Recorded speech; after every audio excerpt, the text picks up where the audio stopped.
was a still silence. And God was in a silence.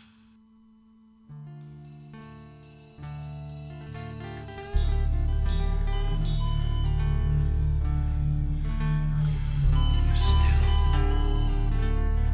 silence.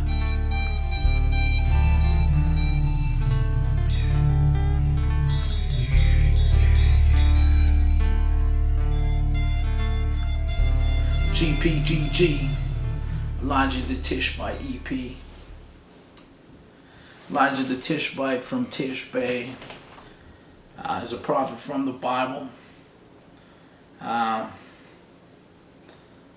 During the time of King Ahab, Israel, and his wife Jezebel. Elijah was a prophet of the Lord. Elijah raised the dead. He called fire from heaven, and he ascended to heaven in a chariot of fire pulled by horses of fire. He saw God on the mountain of God at the same spot as Moses, so I thought he was an interesting character. But to make there wasn't enough, I thought, to make a whole album around. But so I had to do something with this character, so we made an EP around him.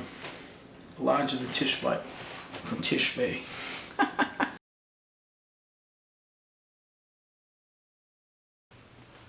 Now the prophet Elijah was a prophet in the time of King Ahab and his queen Jezebel.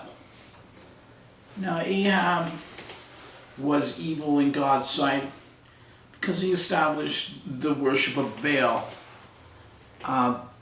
to please his wife, Jezebel.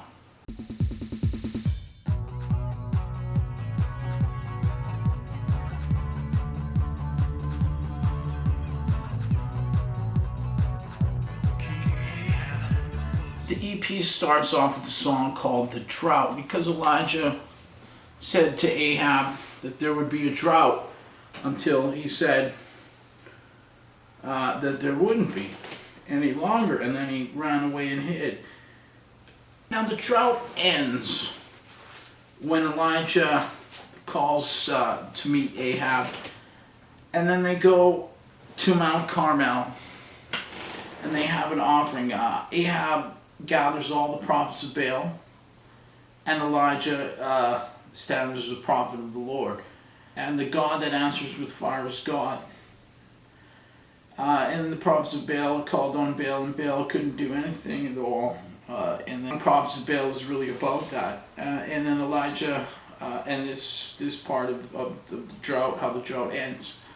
And then Elijah calls on the Lord, and fire rains down and consumes the offering. And so we'll talk more about that when we talk about the prophets of Baal song. But the drought ends at this point, and then Elijah kills the prophets of Baal, and then he sits on Mount Carmel, and he prays to God, and 7 times he sends his servant to check out to the water. And on the 7th time they see a cloud rise up from the water the size of a human hand, and they know that it's going to be rain, so he heads off to Ahab and says it's time to head back to Jezreel, because the storm's on the way, and then he runs ahead of them on foot, ahead of the chariots, and makes it back to the city first. And the storm comes and waters the land, and the drought is over.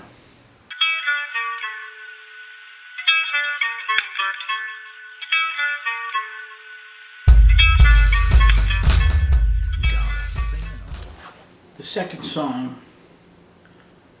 on the EP is called The Widow, so it just kind of elaborates on that part of the drought. A lot of this story is intertwined, so the songs kind of cross over to some degree. It is a concept record, concept EP. The widow, again, Elijah met her at the gate of the city, gathering sticks to cook her last meal for her and her son. So the oil that she had and the flour that she had to cook their last meal It never ran out throughout the time of the drought. But another thing happened in the stay that Elijah had with the widow is that her son died. And Elijah took him up to the roof where he was staying, and he prayed to God. And God raised her son to life again. That was all part of the song of the widow. There's some meaning to these stories as far as how it attaches maybe to the rest of the Bible as well. Elijah is mentioned when Jesus dies, and on the cross they said Elijah will come and take him down. It's a curious point that there's a connection between Christ and Elijah in the New Testament and in the Gospels and in the crucifixion. And this story is in the song The Widow, second song on the EP.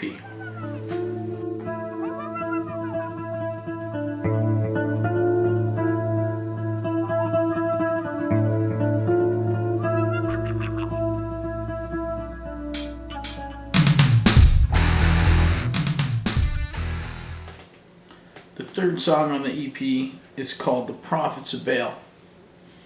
And again, this is at the end of the drought. Elijah calls Ahab to Mount Carmel to have an offering. And they set up two altars, one for Baal and one for the Lord. Elijah sets up the one for the Lord, and the prophets of Baal, Jezebel's prophets of Baal, set up the altar for Baal. And they go first and they call on Baal to hear them and answer their calls with fire and consume the offering they have for him from morning till noon till night, and there was no reply. So Elijah went next and he called on the Lord, and after Elijah prepared the altar in a particular way, and he built a trench around it with water, and then covered the sacrifice with water, and then he prayed to God, and God sent fire to consume everything, the water and the offering and the stones. So the prophets of Baal starts with Elijah bringing Ahab and calling out the people of Israel to come to an offering and choose this day which God they'll serve. Will they serve Baal or will they serve the Lord? And the way to choose is by which God will answer with fire to consume the offering. So once Elijah had prayed to the Lord, and the Lord answered with fire, and the prophets of Baal had called to Baal, and Baal did not answer, the people of Israel chose the Lord, and then they took hold of all the prophets of Baal, and Elijah killed them. And then Jezebel got pretty mad because those were her prophets of Baal, so she threatened his life. So he had to run and go into hiding.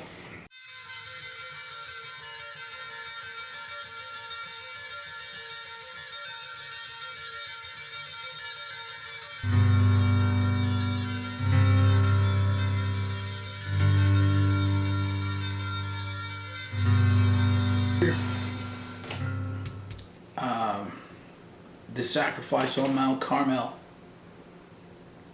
and after Elijah kills Jezebel's prophets of Baal, she's really mad, and so she sends to have him killed wherever he goes. So he goes into hiding, and where does he? First he goes into the wilderness, and then he heads off to Mount Horeb. Now Horeb is the mountain of God. It's the mountain where Moses went and found the burning bush and met with God, and so it was this is where Elijah was going. He was going to see God. He was going to find God. And when he got there, he was looking for God. He didn't find it in a fire like Moses. There was fire, but God wasn't in the fire. There was a wind, but God wasn't in the wind.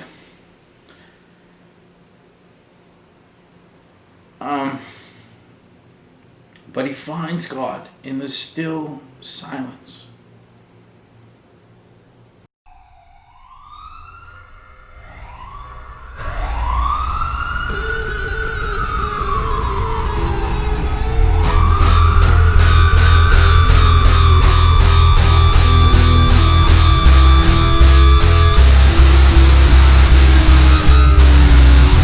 Naboth's vineyard.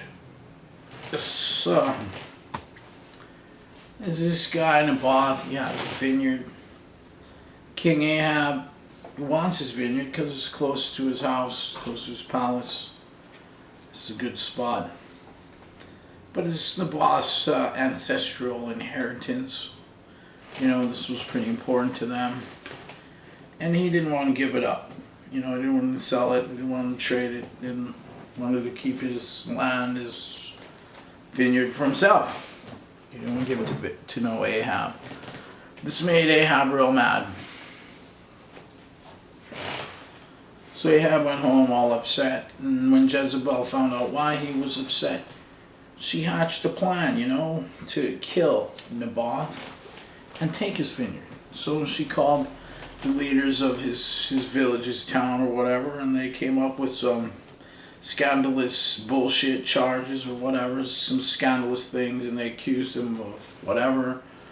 And then they hauled him off and they stoned him to death. And then Jezebel and Ahab went and took possession of Naboth's vineyard. And this was very displeasing to God, and the prophets came and prophesied that dogs would lick up Ahab's blood in the same spot as Naboth's. And they did.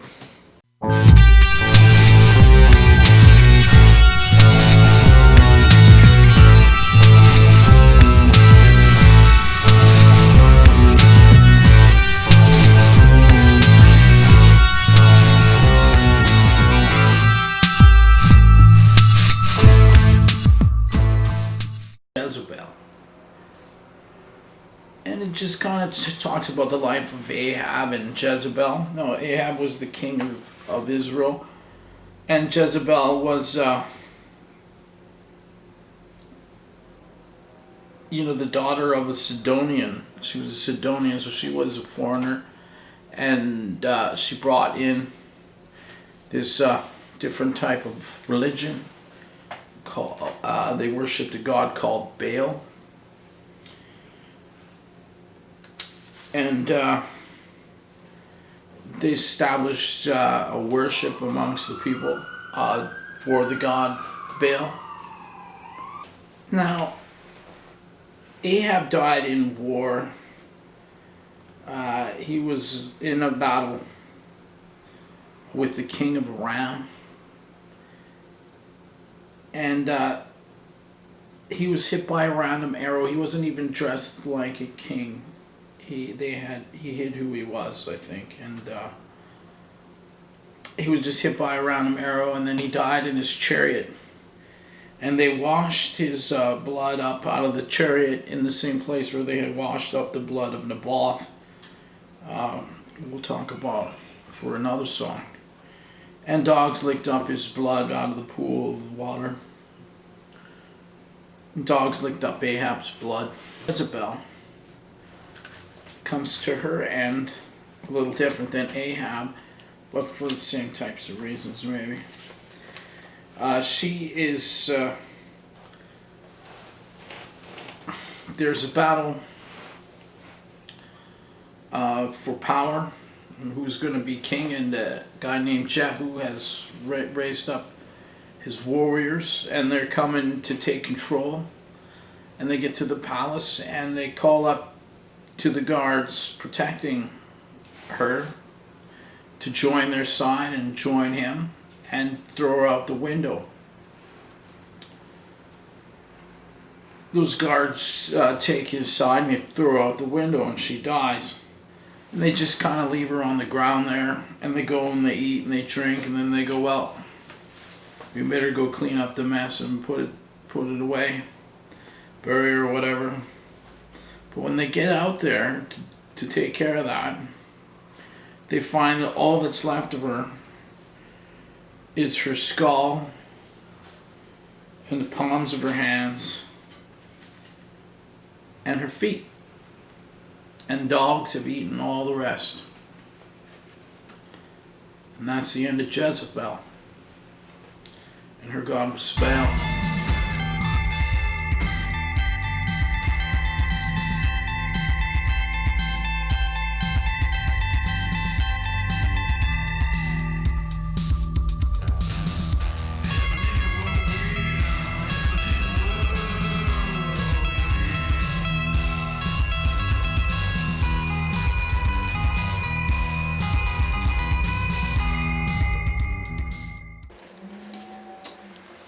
Elijah the Tishbite EP ends with a song that I think is the most interesting song on the album. It's a song about Elijah doesn't die. Elijah ascends to heaven without ever dying.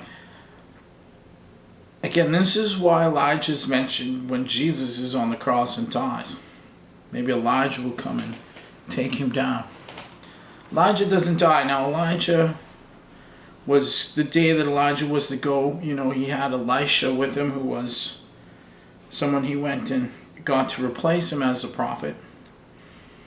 And the two were walking, they crossed the Jordan. Now, Elisha used his mantle to part the waters. He hit the waters with his mantle, and the waters parted. And Elisha and him crossed the Jordan on dry land, and then the waters came back down. Again, like Moses, when Moses brought the people across the Red Sea. There's that similarity, but they cross over the Jordan, and as they're walking and talking, a fire separates the two of them, and Elijah's carried up to heaven in a chariot of fire pulled by horses of fire, and his mantle falls down to the ground, and Elisha picks it up, and then he uses it to cross back over the Jordan and splits the water again, and crosses over back to the other side.